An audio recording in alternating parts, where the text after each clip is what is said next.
Hola, soy Karina Mariani y estas son mis editoriales. La editorial de hoy: ¿quién es el dueño de las cacerolas? El estado de excepcionalidad en el que estamos viviendo ha puesto en pausa varios de nuestros problemas que, no por congelados, hay que darlos por desaparecidos, pero a cambio ha colocado de manifiesto a uno en particular: lo pornográficamente cara que nos cuesta la clase política, a la que, además, no se le puede atribuir ninguna virtud, por más honda que pongamos. El malestar del confinamiento, sobre todo para el grupo de personas que, si no trabaja todos los días, no come, se suma al hecho palmario de que la crisis económica que ya estábamos viviendo se va a agigantar en breve. Todos verán sus ingresos reducirse y muchos incluso los verán desaparecer. En este contexto, cobra una dimensión dantesca que la clase política se haga olímpicamente la distraída a la hora de reducir sus salarios. Lo que es peor, se adjudican partidas para hacer clientelismo, sin la menor empatía, y miran con desdén cómo padece la caída de sus ingresos la gente que les da de comer. Las medidas adoptadas en el marco de la cuarentena afectan derechos y libertades fundamentales. Pero si una ley va a alterar el curso normal de nuestra vida, de la vida de los argentinos, lo menos que podemos pedir, lo menos que podemos demandar al poder es virtuosismo a la hora de que las disposiciones al afrontar la crisis sanitaria sean igualitarias y humanamente aceptables. La Argentina ya había cerrado el año anterior con una caída de sus riquezas cuando el coronavirus no estaba ni lejanamente en los radares.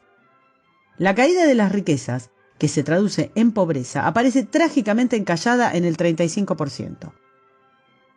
Paralelo a esto, el Estado argentino ha crecido como un gigante gordo y enfermo, que en el año 2002 se comía al 26,7% de lo que los argentinos producíamos y que actualmente se come más del 50%. Y ojo, que ya en el 2002, recuerden, era un gordo mórbido.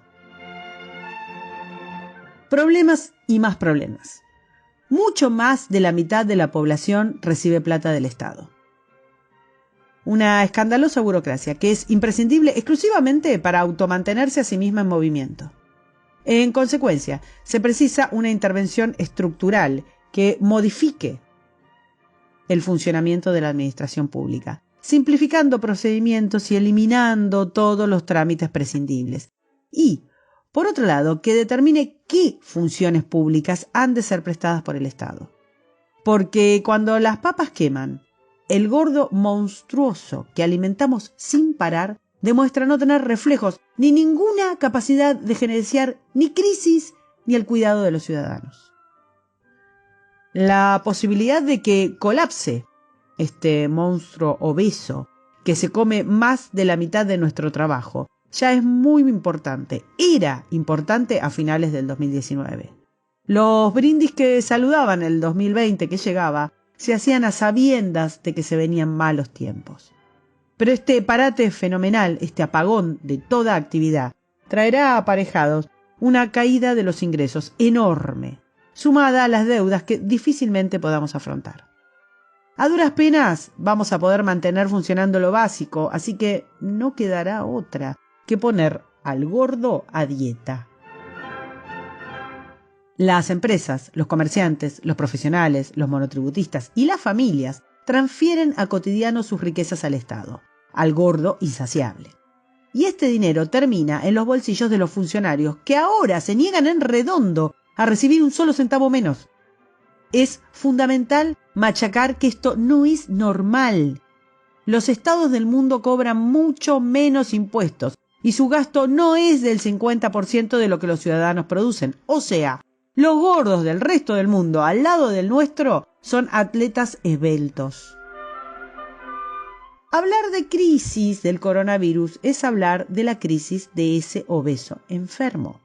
La inmensa estructura estatal comandada por una casta que antepone sus intereses más pedestres a criterios técnicos, una sociedad ingenua convencida de que su existencia estaba resguardada por el obeso y, sobre todo, una escala de valores para la cual ciertos grupos, como los ancianos, no tienen dignidad ni importancia, ya que ni se manifiestan ni gritan en redes sociales.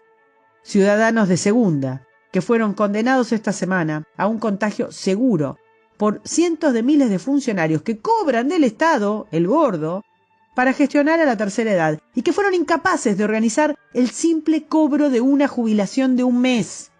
¿Tiene sentido mantener estos funcionarios? Volvamos a la legitimidad y a la credibilidad de un gobierno en situación de crisis. La idoneidad de una norma no puede estar reñida con su adecuación y con su adopción, que debe ser obsesivamente pareja. Esto no es baladí, esto no es una pavada, porque el respeto a la igualdad ante la ley hace al acatamiento de dicha ley y contribuye a la paz social. Si un grupo de ciudadanos es vigilado y multado por no respetar la cuarentena, no puede haber otro grupo que pueda festejar la no urgente inauguración protocolar de un hospital con aplaudidores y periodistas enroscados en dulce montón. No es respetable una norma voluble o parcial. En el mismo sentido, no se puede pedir sacrificio económico a un sector y proteger corporativamente a otro. No es moral y además no es inteligente.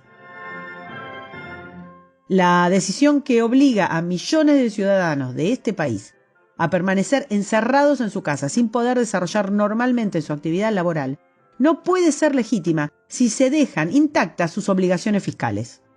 Ante la propuesta de bajar impuestos y de salarios públicos, salen raudos todos los políticos y sus esbirros, a militar su forma de subsistencia, claramente. No se trata del partido en el poder, ojo, sino de todos, porque son todos los políticos activistas con cargo público, y defender el cargo es parte de su trabajo. En un desfile vergonzoso de excusas e indignación, los políticos dicen que no es posible reducir la cantidad de dinero que nos exigen, porque una caída de la recaudación implica que no se pueda pagar el gasto. Y no, querido, esa es la idea, que no se pueda pagar el gasto. Pero no hay caso. Ellos tienen que seguir alimentando al obeso mórbido a reventar. Así deban hacer quebrar negocios y familias. El pan de tu mesa es 1000 veces menos importante que las tortas que se come el gordo. Los ciudadanos salieron a protestar la semana pasada, como pudieron, golpeando cacerolas desde sus balcones, desde su confinamiento. La reacción fue variopinta. Fingir demencia, que les sale súper bien, achacar la razón del cacerolazo a cualquier cosa, o tildar a los protestones de desagradecidos o de trolls del macrismo. Algunos políticos opositores quisieron adjudicarse el poder de hacer que miles de argentinos salgan a protestar. Cualquiera de estas respuestas no deja de ser una pretensión patética. Ni el macrismo, ni los medios, ni nadie tiene hoy la capacidad de aglutinar o canalizar la bronca, simplemente porque son o han sido parte del problema. La demanda de que se bajen los salarios no es exclusivamente para los funcionarios kirchneristas, sino que se pide a todos los políticos. Es una demanda que ya se ha instalado. Tal vez no sea constante ni permanente, pero va a crecer. Y es muy sano porque los políticos no bajarán de peso por sí solos, Hay mucha tela para cortar y acá viene la milonga. El coronavirus y la crisis económica que se avecina son un escenario perfecto para poner al pobrismo en el centro de la política. El objetivo del pobrismo nunca es paliar la escasez, sino encontrar al culpable que pueda ser el enemigo.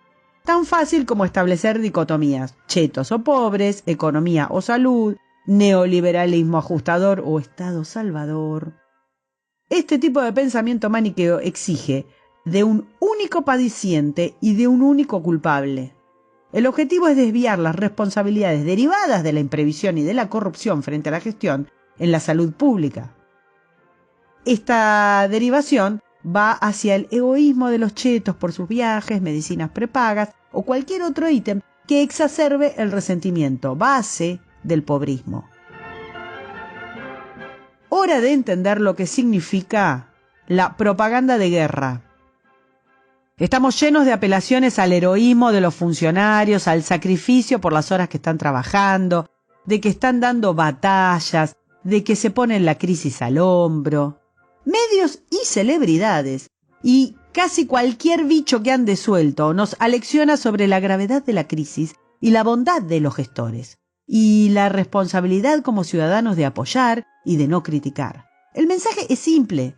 Ellos deciden a qué se debe temer, qué cosa es secundaria, cómo reaccionar ante el miedo y cuándo es tiempo o no de reclamar.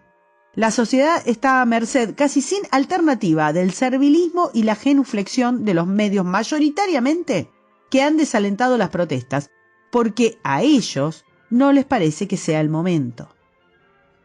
Las cacerolas, las tendencias en redes y cualquier otro tipo de protesta contra la confiscación de nuestras libertades y bienes da resultado. Ya han tenido que dar marcha atrás en otras ocasiones.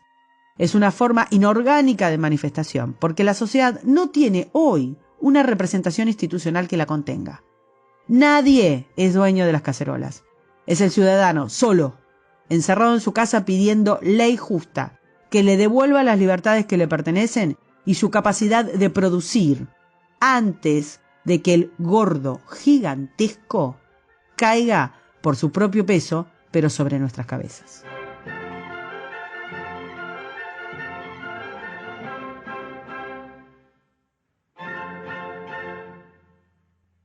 Para escuchar las editoriales del domingo, suscríbete, compartilo, me gustealo y nos vemos en la próxima. Gran abrazo.